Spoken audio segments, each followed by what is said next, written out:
Good evening, everybody. It is Chef Amy Church here from Willamette Valley Kitchen Company in Salem, Oregon. And we are back in our cooking school kitchen today. I'm gonna just make a video today about our delicious recipe, Vietnamese ginger lime chicken with a rice noodle and vegetable salad. So if you are not from Salem, Willamette Valley Kitchen Company is a lovely little hometown independent kitchen store. We have our 12-person cooking school here in the back. I'm the owner of the store and the chef instructor of the cooking school. Let's see. So I think we should just go ahead and get started today. If you are going to be following along and cooking with me on this recipe, then just one quick reminder, and that is that you do want to have a large saucepan with water coming up to a boil right now. So that will be all ready for you a little bit later on in the recipe. That way we can cook our rice noodles without delay. So if you are interested in finding out more about the store or the cooking school, you can find our website at salemcooks.com. We are on Facebook as Willamette Valley Kitchen Co. And you can also follow me on Instagram. My handle is Salem Cooks. All right, let's go ahead and get started here. So, as I mentioned, we are making Vietnamese ginger lime chicken with a rice noodle and vegetable salad. If you are familiar with Vietnamese food and cooking, this is a dish called bún. It's a delicious, refreshing dinner salad that can be very healthy for you. It's very refreshing, very flavorful, lots of herbs, lots of tangy flavor. It's also a nice, healthy, low-fat dish. Also, because it has rice noodles, it is gluten-free. If you are needing some gluten-free recipes in your life, this is a good one. Only other thing you would need to worry about with gluten is making sure that the soy sauce you are using in the recipe does not have any gluten. All right, let's go ahead and get started. We're gonna start out with our chicken thighs. I am using boneless, skinless chicken thighs, and I like those because they stay really nice and tender and moist when they're cooked. And unlike chicken breasts, it is not easy to overcook them. Sometimes when you're cooking your chicken breasts, it's like they seem to get overcooked in the blink of an eye, and you can be a little stressed out about making sure you don't overcook them. With chicken thighs, you have a lot more leeway and you don't have to be worried about that so much. We're going to marinate our chicken thighs in a quick marinade that's just going to take maybe 15-20 minutes while we prepare the other parts of the recipe, and then your chicken will be ready to cook at that point.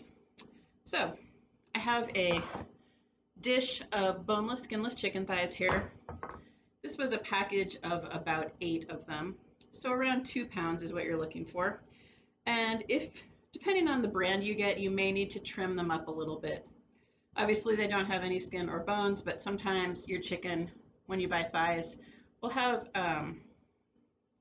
a kind of a ridge of fat along each edge.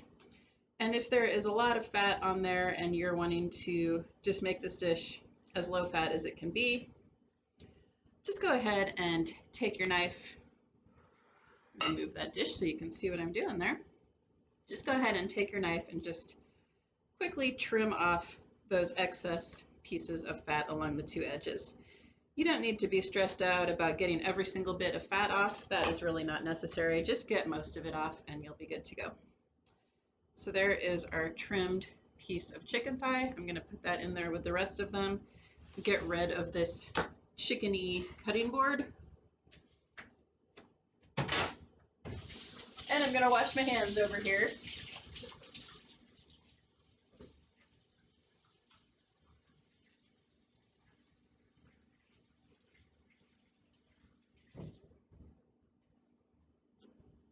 All right. You can set your chicken aside for a second. You don't need to put it back in the refrigerator because we're going to use it again in just a minute. But now we're going to put together our delicious quick marinade. So first I'm opening up some dark brown sugar. You can use light or dark brown, but if you have dark brown handy, I think you're really going to get the best, um, richest, deepest flavor using dark brown sugar. In particular, today I am using India Tree, which is the brand name. It's a spice company in Washington State. I'm using India Tree dark muscovado sugar. Muscovado sugar is from the, gosh, I believe it's from the island of Mauritius. Am I even pronouncing that right? I'm not sure. That's what it looks like. And it is a really, really deep molassesy dark brown sugar. So I'm putting a 1/4 cup of that muscovado sugar into our bowl where we're going to mix up our marinade. Then I am going to, Aaron, can you open this for me? I have the world's worst struggle opening this particular bottle of fish sauce. It's tough. But my sweetheart Aaron got it open for me with no problem. So we have equal parts dark brown sugar, fish sauce, and soy sauce going in here. We're going to put a 1/4 cup of our fish sauce in as well. If you have never cooked with fish sauce before, it is an absolutely key Vietnamese ingredient. It's very strong in aroma. It smells very, very fishy. But when it is used in cooking, it lends an amazing savory umami flavor, and it in both our marinade and in our salad dressing that we'll make a little later on, it's going to be properly balanced out with lime juice and sugar, and so it doesn't taste fishy in the final dish. It just tastes delicious and savory and lovely. So today I'm using Squid brand fish sauce, which is a basic fish sauce that I like to use, especially in things that are going to be cooked.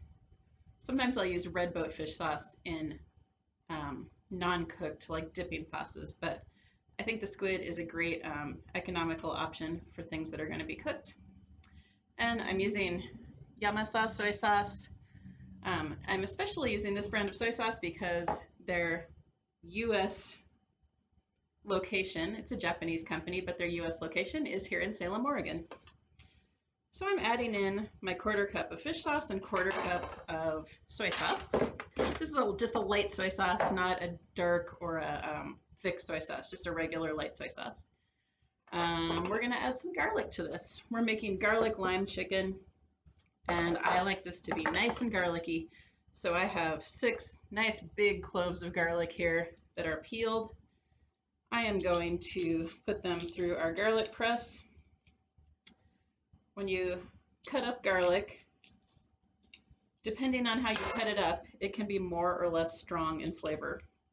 So using a garlic press is going to give you an especially strong garlic flavor versus if you just slice the garlic or minced it into larger pieces. So smashing the garlic cloves like this really gives you an especially intense, bold garlic flavor. There's our 6 cloves of garlic going in there. And our last flavoring for our marinade is some lime. We're going to use the lime zest and the lime juice today. So got a nice big juicy lime.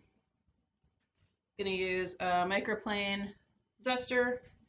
Remember, when you're using a microplane zester, the proper way to use it is not to hold the fruit above the zester and move the fruit, but rather hold the fruit below the zester upside down, like so. Hopefully you can see that. And zest by moving the zester, and your zester will catch all of that zest instead of having it fly everywhere. When you're zesting citrus fruit, all of the essential oils and delicious citrus flavor is mainly found in that very outer colored layer of the peel. So you don't want to zest down into the white pithy part. That part can be bitter and unpleasant flavored. You just want to carefully take off that top layer that is just the colored part of the peel. That's going in there. I bet I had over a teaspoon of nice, delicious lime zest. And then we are going to slice this in half and get all the juice into here as well. That'll probably end up being about 2 tablespoons of lime juice, because this lime looks nice and juicy.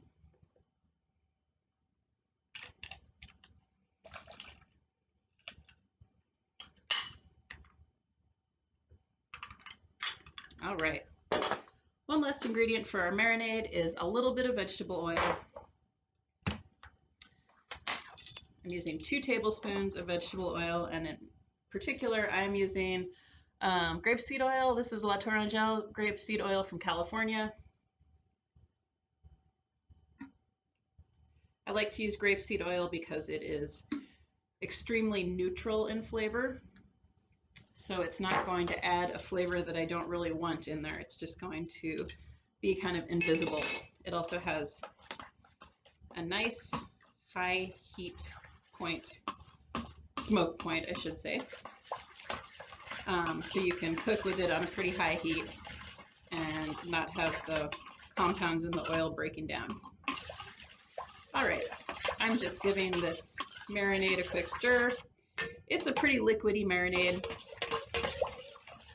It'll be slightly thicker than soy sauce because we've added that sugar in there, but it's still pretty liquidy. Okay, now we're going to transfer our chicken pieces into the marinade. Like so. Get them all in there and just give them a quick toss or stir so that they are all coated with that flavorful garlic lime marinade. Like I said earlier, this is a quick marinade. You actually don't want to let your chicken sit in here for too long. A couple of reasons. It has lime juice, which is an acid. If you let your chicken sit in here for hours and hours or for overnight, it might start to almost cook the chicken a little bit and give it a little bit of a strange texture. Also, there is a good amount of fish sauce in this marinade, as you saw. And if you marinate with fish sauce for too long, your chicken can go from tasting chickeny to tasting fishy. And we want to keep it on the chickeny side. So we're going to do a quick marinade. Set your chicken aside. Now we have a nice fresh cutting board here. And we can carry on with our next step, which is going to be cooking the rice noodles.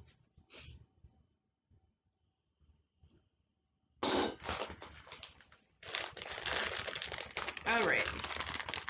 This is the particular brand of rice noodles I'm using today. They say rice stick noodles. It says Royal Blossom, which I believe is the brand. They're made in Thailand. Rice noodles, the only ingredients should really be rice flour and water. They come in lots of different thicknesses, and you can really use for this dish your favorite thickness. I usually get a slightly thicker one, maybe around the size of linguine noodles for when I'm making this dish, but you could use the thin vermicelli ones also if you prefer. Basically, the thicker they are, they'll take a little bit longer to cook. These are kind of medium-sized ones, so they'll be kind of right in the middle. How I generally cook my rice noodles, you'll see all kinds of techniques for this. Some people just say put them in a bowl of room temperature water and just let them soak until they are soft enough. I don't really like that technique because I never want to wait around and you're never quite sure when they're going to be ready. So I bring a saucepan of water to a boil, which is what I have over here, and I dunk them down into the boiling water, stir them until they soften up, you know, and they're hard and they're sticking up out of the pot. Just give them a stir until they relax enough that they are actually down in the water. And then I set a timer for 1 minute. And once the minute is up, I take them off of the heat I have a gas stove, so I just turn the heat off.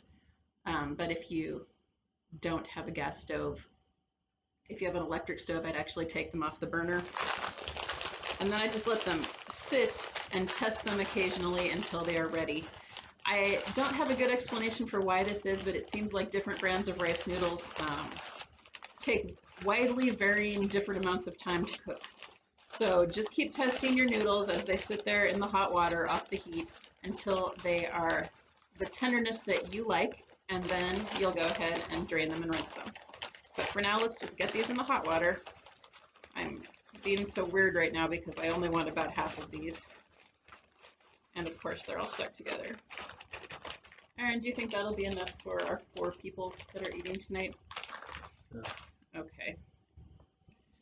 So I'm using maybe about half the package. That's a 1 pound package, and I'm using about 8 ounces of noodles. I'm going to toss them into this saucepan of boiling water and give them a little stir just until they relax down into the hot water.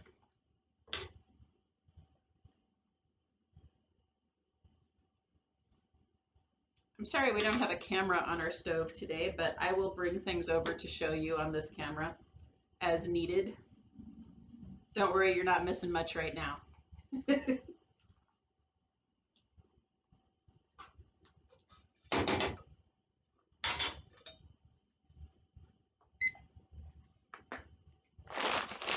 All right, let's let those noodles do their thing for a little bit there.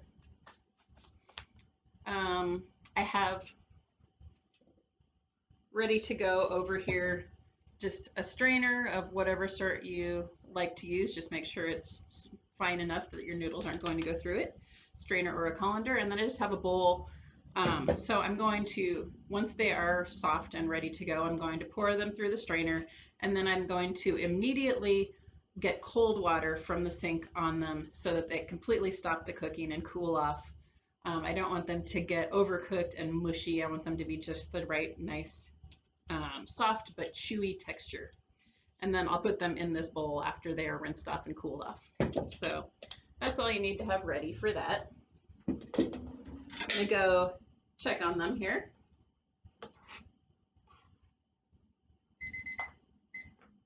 Okay, that was 1 minute. I'm turning off the heat. I'm gonna give them a little test and see how they're doing. Ooh, they're hot. Of course they are. Here I have one noodle. Let's see what its texture is like.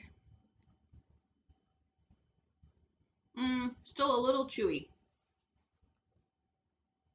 Little too chewy. You want chewy, but not too chewy. I'm setting a timer for 30 seconds. So they're just sitting in the hot water, but it's no longer on. We'll see what they look like at that point. Meanwhile, over here at our cutting board, I'm going to get ready for our salad dressing that we're making next.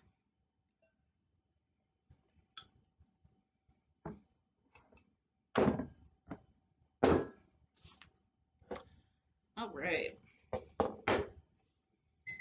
Here's our timer one more time. I'm going to test those noodles once again.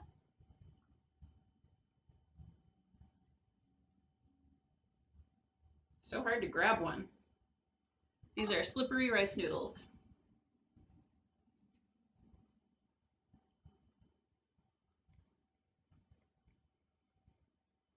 Okay. I think they're just about done. Aaron, do you mind doing me a favor? Not at all. My helper, Aaron, is over here. In like 20 seconds, will you drain those and rinse them in cold water? That would be great. Aaron's going to drain them and rinse them in cold water, and then I will show you what they look like when he's done with that. Meanwhile, I'm going to start making our salad dressing. So this mixture that we're going to mix up now is called nuoc cham. It is probably the most important Vietnamese sauce, the most important, most commonly used Vietnamese sauce. It can be used as a dip for grilled meats. It's used as a type of salad dressing for these types of salads. Just almost a general table sauce, really. And it's so delicious. It's a perfectly balanced sauce, in my opinion. It has tanginess, it has acid from our limes, it has salty savoriness from our fish sauce, it has sweetness from sugar, it has spiciness from, you can use Thai chilies, or you can use your favorite chili sauce, such as sambal or sriracha. So it just all comes together into a perfect balance that is just bursts in your mouth with flavor. Um, this is a sauce that you can adjust to your own taste buds. So this particular version is to my tastes, but if you like things more sweet or less sweet, you can adjust the sugar.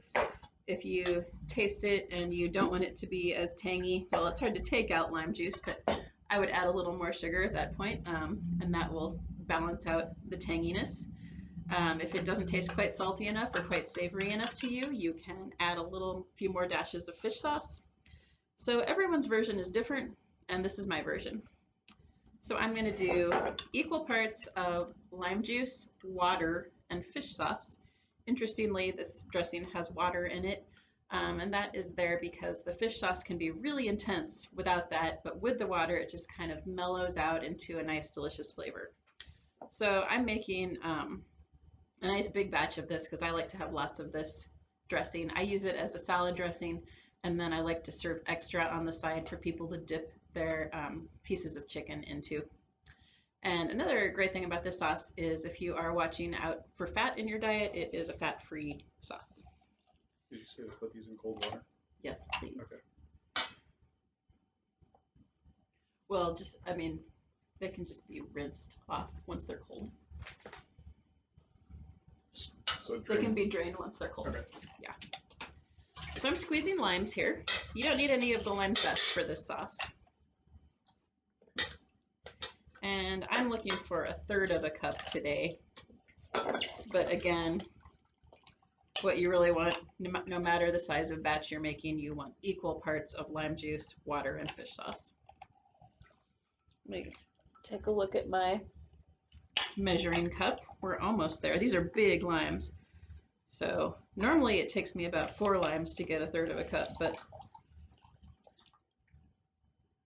I think I'm doing it in just 3 limes today. So they were nice, big, juicy limes.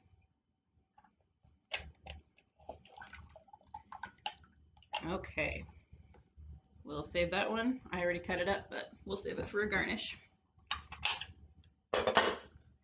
So I have 1/3 of a cup of lime juice. I'm going to grab 1/3 of a cup of water.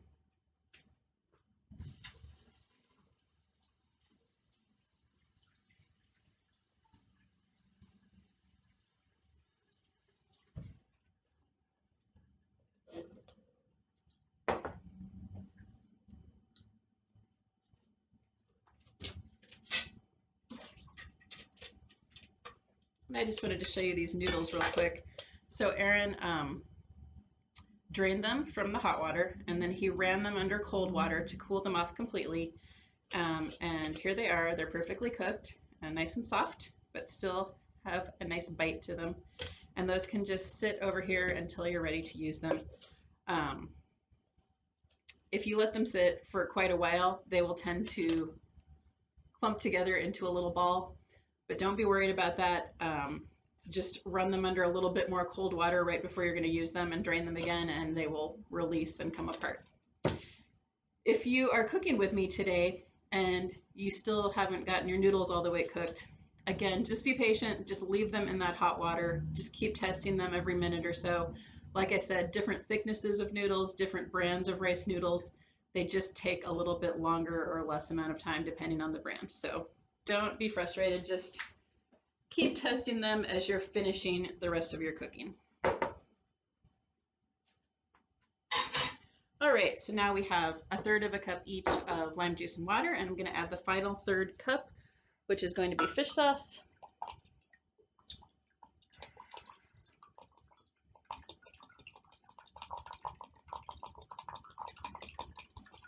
Fish sauce is made usually from anchovies or sometimes sardines.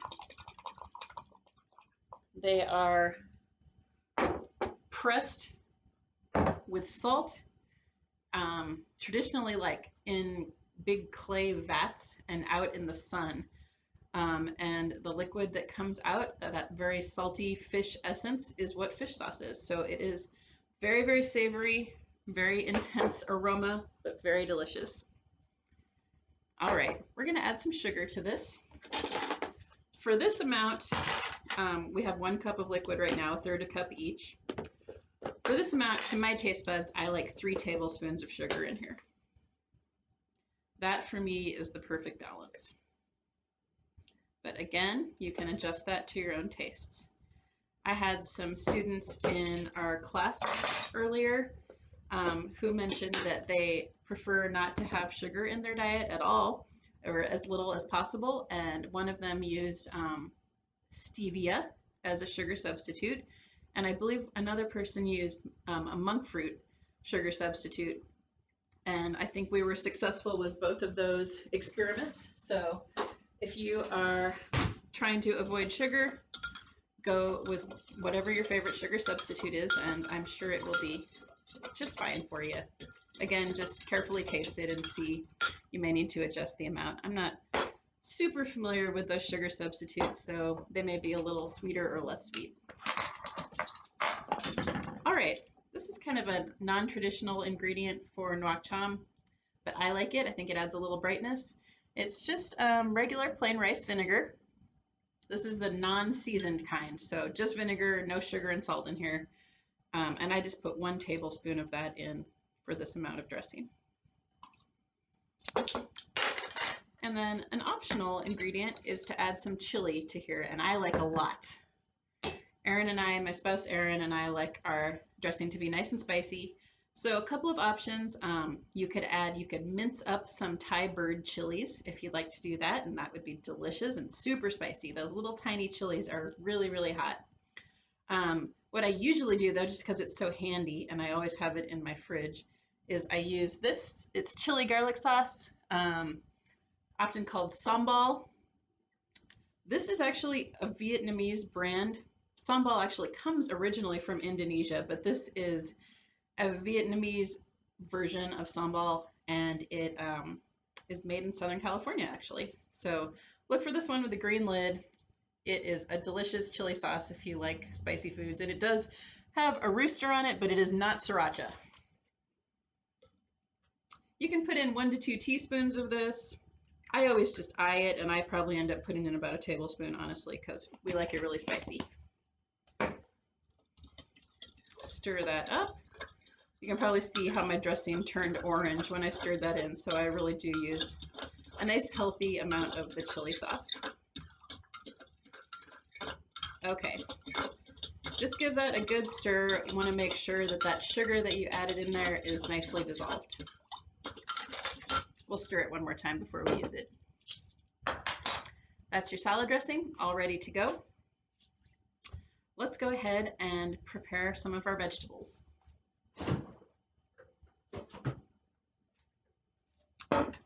All right, so this is an entree salad, and what I typically like to use is romaine hearts for this.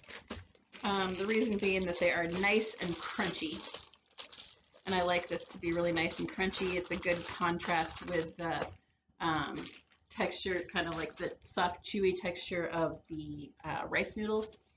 So I like nice crunchy greens, but if you have other salad greens that you prefer, maybe you are growing some lettuces in your garden, please don't feel like you need to go to the store and buy romaine hearts. You can use whatever you have available. It's going to be wonderful. I am just quartering my romaine heart and then chopping it maybe in 1/2-inch slices.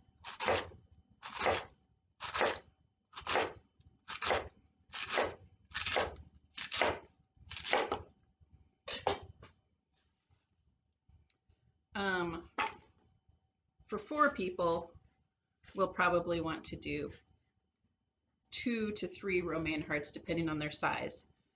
I'm going to add the other one in there later. But for now, I'm going to start adding our herbs. So various herbs are really important to Vietnamese cuisine tasting the way it's supposed to taste. They give delicious freshness and wonderful pops of flavor.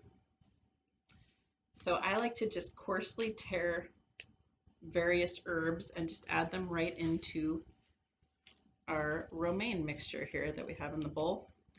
This is one bunch of spearmint. I'm just tearing the leaves off of the stems and then just tearing those little bunches of leaves into a few pieces. So I'm definitely leaving these herbs in large chunks. I'm not mincing it up with a knife at all. I want big bursts of mint and other herb flavor while people are enjoying this salad.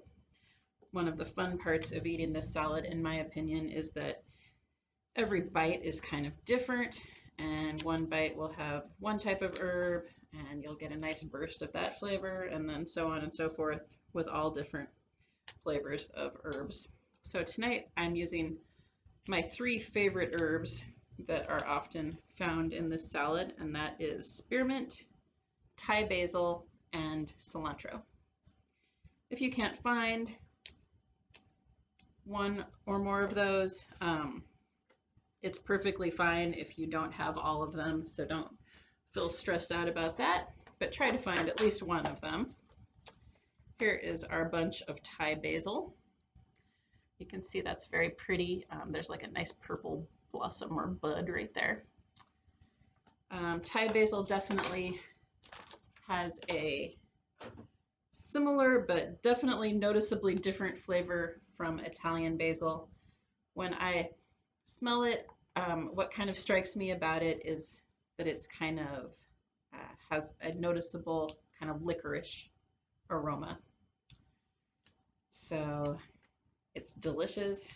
If you haven't tried it, it's much more widely available than it used to be. I found this little box of Thai basil just at my regular grocery store in the herb section, so it should be hopefully pretty easy for you to find. And again, with our basil, just like with our mint, I'm just pulling the tender leaves off of the stems into little bunches and then just tearing them into a couple pieces so that we have nice bursts of basil flavor. All right, we're almost done with our basil here. Our final herb is going to be cilantro. And I know cilantro can be controversial, so of course, for heaven's sake, if you don't like cilantro, don't feel like you have to include it here. But if you do like cilantro, it's very delicious in this salad. Let me get my basil out of the way here.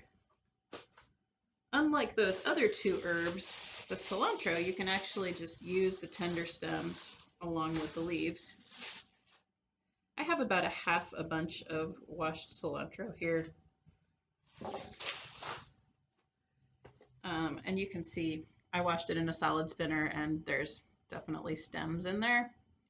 But cilantro stems are totally edible, totally fine to eat. You just want to chop them up a little bit, but you don't even need to be too particularly concerned. I chop it up pretty coarsely, so nice rustic chopped cilantro in here. I kind of wad my cilantro into a little ball like that, and then just take my chef's knife and chop through there. Maybe go the other direction, a couple of chops, and that should be all you need. All right, so here is our greens mixture, which is going to be the base of this delicious salad. I'll add one more head of lettuce later on off camera, but other than that, we have everything in there ready to go. It looks so good, so fresh, smells really good. I love a salad that is full of herbs like this. All right, Oh my gosh, you guys can't even see this, but I just dumped some of the greens out onto the counter in front of my cutting board. I didn't realize I did that. Whoopsie. There we go.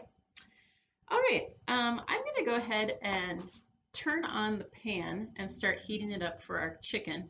And while that pan is heating up, we can get a couple other vegetables ready. I am using a big nonstick skillet. This is like a 11 or 12-inch diameter skillet. It's a nice heavy nonstick skillet. It's by Vol pans. They're made in Germany. It's a pan line that we carry here at the store and highly recommend. And I do recommend for sure a nonstick skillet for this chicken dish because it has that sugar in the marinade. Things can get a little sticky. You actually want it to get a kind of a dark caramelization happening that gives it the proper flavor on the chicken. But without a nonstick pan, it's a little messy to clean up. So I like to use a nonstick for this if possible. I'm heating that up, not on high, but on medium high. I want it to get nice and hot. While that is happening, we will prepare our next vegetable, which is our cucumber. So the three most common vegetables for this type of salad are cucumber, carrot, and mung bean sprouts. That's what we're using today. However, again, just like with your salad greens, if you have a different vegetable you're trying to use up in your fridge, or a different vegetable that you just like better, or a different vegetable you are growing in your garden, please do not hesitate to swap out your veggies for this. It's not a big deal at all. It's still going to taste extremely good. So whatever vegetables you like, that will be great. I'll show you how I cut up the cucumber for this. So this is an English cucumber as opposed to a regular thicker skinned cucumber. I like using an English one because it has thinner skin, so you don't have to peel it. You just can go ahead and chop it up and eat the skin. And I think it looks pretty with the skin on, and I like the taste. English cucumbers also tend to have less seeds, so they don't need to be seeded, have the seeds removed from the middle. All right, so I hope you can see I cut the cucumber in half lengthwise. This is just the way that I like to slice up cucumber for this salad because I think it looks beautiful and is appealing to me. I like to take each vegetable when I'm making salads and cut them up into slightly different shapes so that when you're eating your salad, you have different experiences, different textures. I just think it's a pleasure not only to look at, but also to experience as you're eating it. So I have my half piece of cucumber with the cut side flat on the cutting board, and at a sharp diagonal, I'm going to slice maybe a 1/4 inch or maybe even like 1/8 of an inch thick.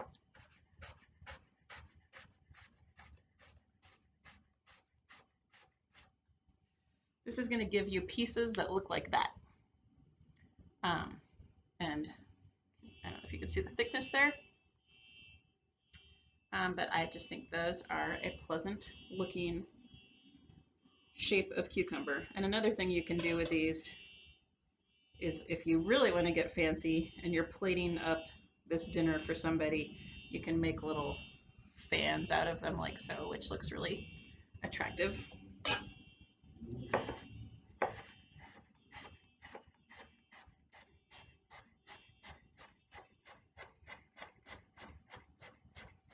So as we are preparing these couple of vegetable items for our salad, basically that's going to be kind of the last bit of our prep for this meal. So if you have a nice big cutting board, you can just kind of move your piles of prepared vegetables into different spots on the cutting board. And then you'll just be able to create the salads from there. If your cutting board is a little smaller, just, put each of these veggies into little bowls as you're preparing them.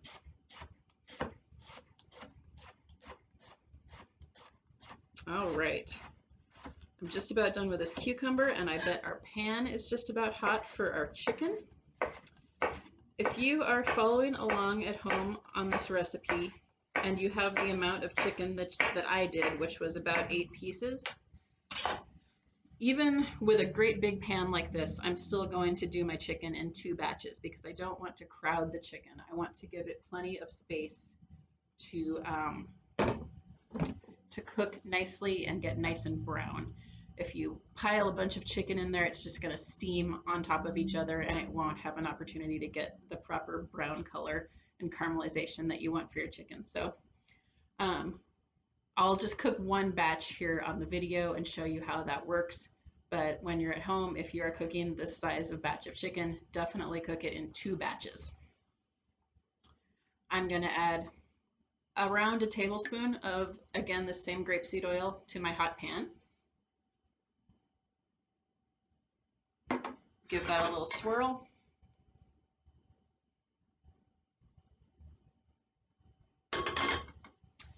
Let that just heat up for a second with the oil in there. And then here is our marinated chicken that we prepared a little bit earlier. It's just been soaking up flavor in this delicious quick marinade. This is a liquidy marinade, as I mentioned, and you don't want to slosh a bunch of the marinade into the pan, or again, you're going to end up just boiling your chicken in the marinade rather than letting it get nice and brown. So as you pull each piece out of the marinade, just give it a little jiggle and let that marinade somewhat drain off before you add the chicken to the pan. I'm going to go ahead and add in half of our chicken. It probably will make a great big sizzle, so don't be worried.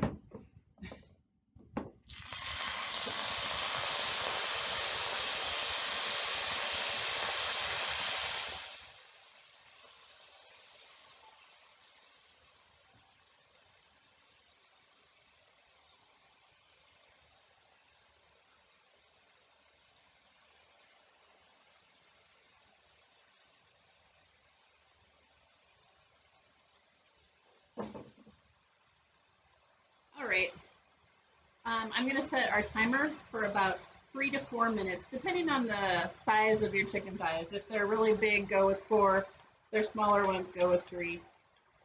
And again, I have the pan on medium high, and yeah, just let it sit there. Don't fuss around with it. Don't flip it. Don't jiggle it. It's good. And I'm going to get a plate out and a clean pair of tongs so that I can pull the chicken out using the clean tongs. You don't want your tongs that have the raw chicken marinade when you're pulling out your cooked chicken.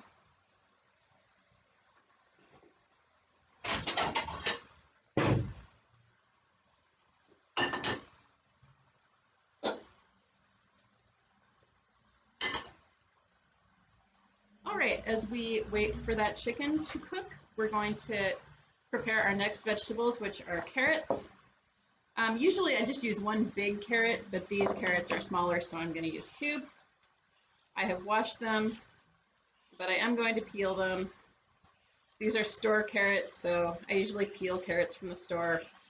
I only eat unpeeled carrots when they're like farmer's market carrots, and in that case, they're super delicious with their peels on. But today we have store carrots, which is just fine also, and I'm going to peel them. Your carrots, you can, again, cut up in whatever way you like. I tend to like these cut into juliennes, which means they're cut kind of in the shape of matchsticks. So it's like thicker than grated carrots, but still a long, skinny shape. There are a lot of gadgets that you can use to julienne your carrots. There are special peelers like this one that will make juliennes for you. You could use a mandolin or like a handheld mandolin slicer. Those usually have a julienne option. But you can also just do a quick julienne with your knife. So let me demonstrate that real quick. You want to take your carrot. I find it easier to start with the bigger end, and you're going to slice it as thin as you can, like about 1/8 of an inch is preferable, but as thin as you are able to, on a sharp diagonal. So I'm going to make my first cut here, really a sharp diagonal. So you'll have this one first cut that's just this weird chunk of carrot. You can eat that as a snack, and then just keep on slicing. And what those slices will look like is like long, oval, thin slices. So thin oval coins of carrot. So just keep slicing your carrot as thin as you are able. Thinner is better for this. And just let the carrots fall as they are sliced, because they will tend to just kind of stack up on top of each other. They'll kind of shingle over each other, and that's actually very helpful for the next step. Okay, so I have this shingled on top of each other pile of carrot coins. I'm just kind of arranging them a little bit so they look really nice. Okay, can you kind of see how I have that shingled pile of carrots? Now I'm going to take my knife, and my knife is in line with the long way of the slices, and I'm just going to slice through them again as thinly as I can. You can just put your hand on top of the shingled pile, and that will hold them in place, so they shouldn't really be going anywhere on you. This is like a quick julienne. This is not the proper French Culinary Institute way to julienne carrots. We can save that lesson for another day. I don't feel like most home cooks need to even know how to do it the proper way, but this is a way that is really quick and works a lot better, I find, for people that are maybe still practicing their knife skills. Okay, there is a timer going off, so I'm going to turn that off. Let me show you what the pan looks like right now. So it's definitely, the chicken looks raw on the top because we haven't flipped it yet, but there is not hardly any liquid in the pan. Hopefully you can see that. There's some fat in the pan, but no liquid. So you're going to take your chicken and flip it at this point, and it should have a nice dark brown caramelization on that side. Do not be scared. Don't worry that you burned your chicken. You want it to be nice and dark. I'm going to flip it and I'll show you what that looks like. So there is our nice dark caramelized chicken. That smells so good. I'm going to turn the burner down to medium. And I'm going to put a lid on that pan now.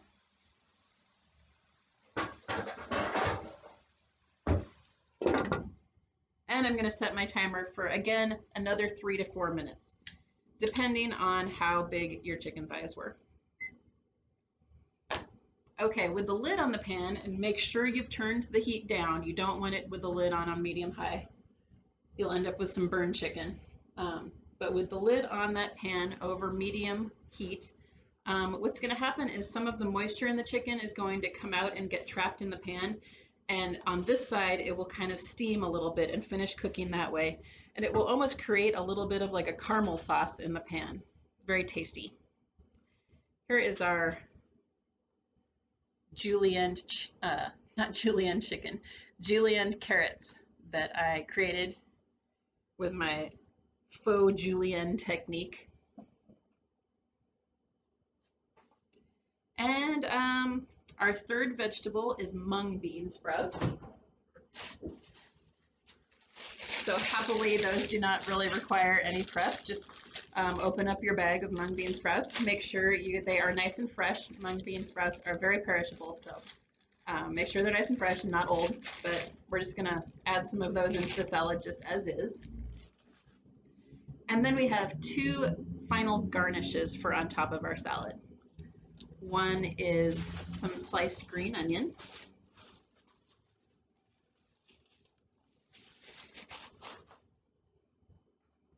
I have 4 green onions here, and they've been cleaned already, but I'm just gonna go ahead and slice through them thinly. These always add a delicious fresh onion flavor. They're one of my favorites. I feel like I always have green onions in my fridge at home because they taste, in my opinion, they taste good sliced on just about everything. And you can use the white parts and up into the dark green parts in this dish. Sometimes in some dishes I'll use the whites for one part and the greens for another part, but in this one just go ahead and slice the whole thing.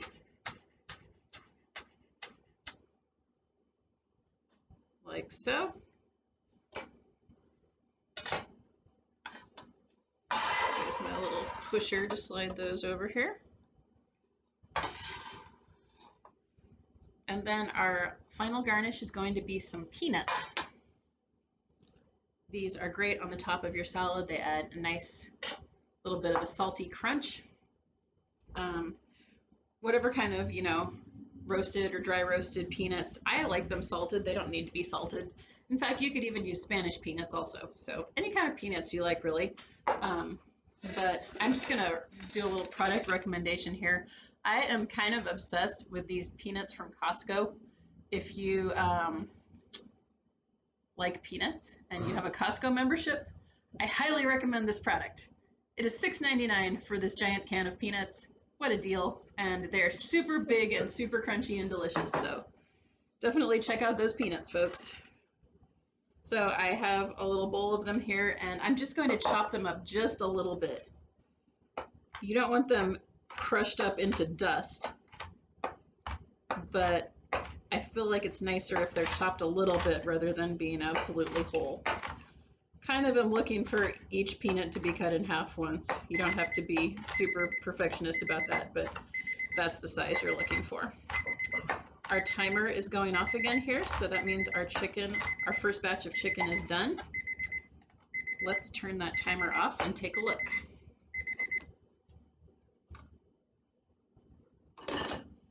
Okay, I want to show you this because hopefully you can see it on the camera. When we started out and I had just flipped the chicken over, the pan looked completely dry, and now there is like this caramely dark sauce in there that is really flavorful and delicious. So that's what happens because we had the lid on. It creates its own little sauce. I'm going to take that chicken out of the pan using my clean tongs. You can kind of even flip it over a couple times and like get it coated in that caramely sauce that's in there. That is a nice thing to do.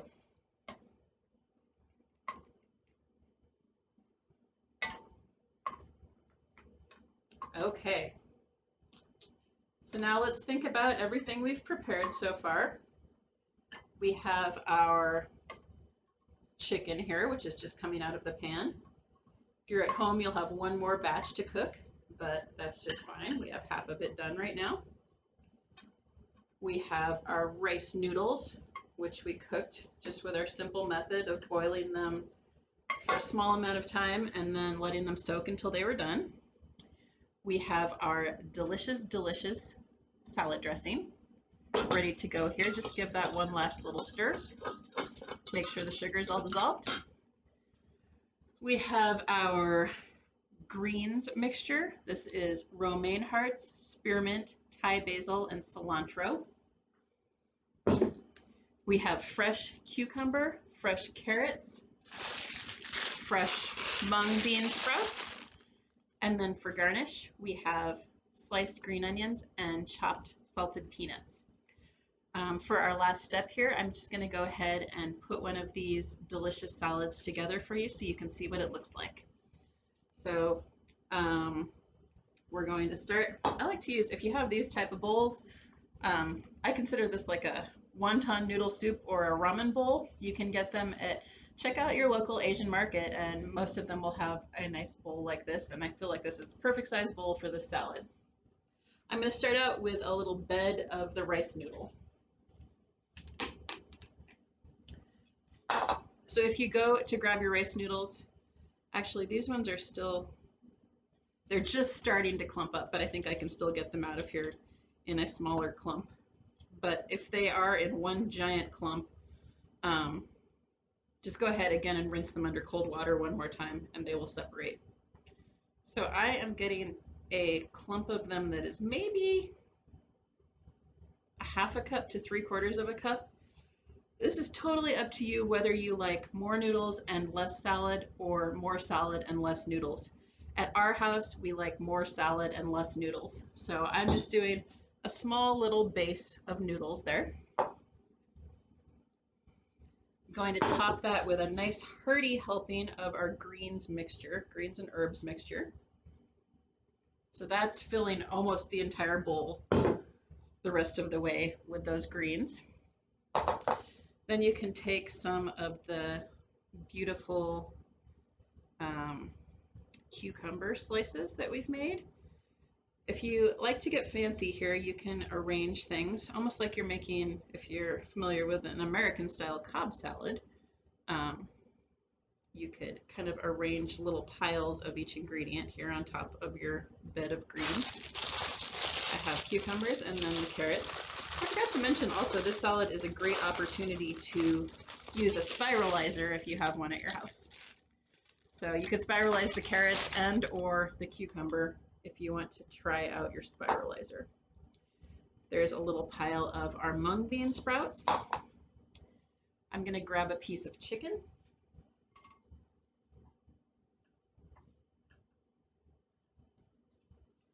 I like to slice this chicken for my guests.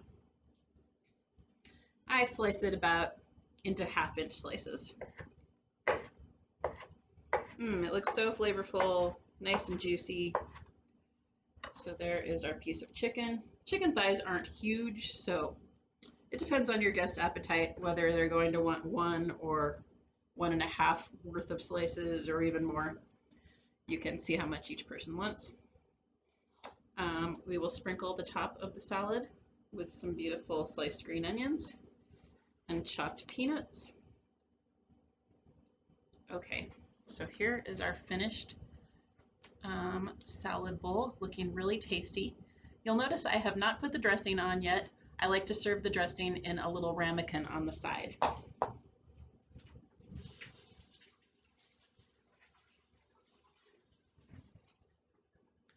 One moment, let me grab a ramekin.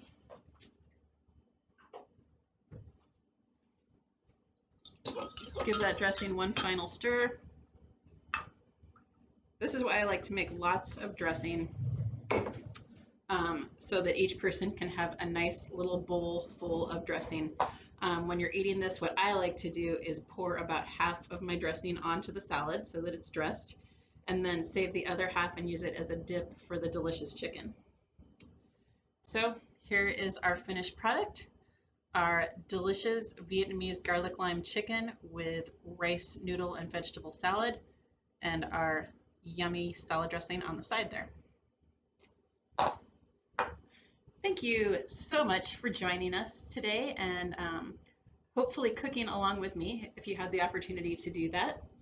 I really hope you had a great time, and I hope you are about to enjoy a tasty, delicious dinner at your house with your friends and family.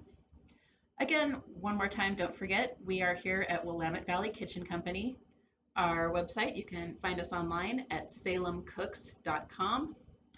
On Facebook, if you'd please like us if you liked what you saw tonight. I post a lot about food and about what's happening in our local community. We are on there at Willamette Valley Kitchen Co. And on Instagram, I post a lot of food photos as well. And we are on Instagram at Salem Cooks. All right, thank you folks. Thanks for joining me. Have a lovely evening and happy cooking.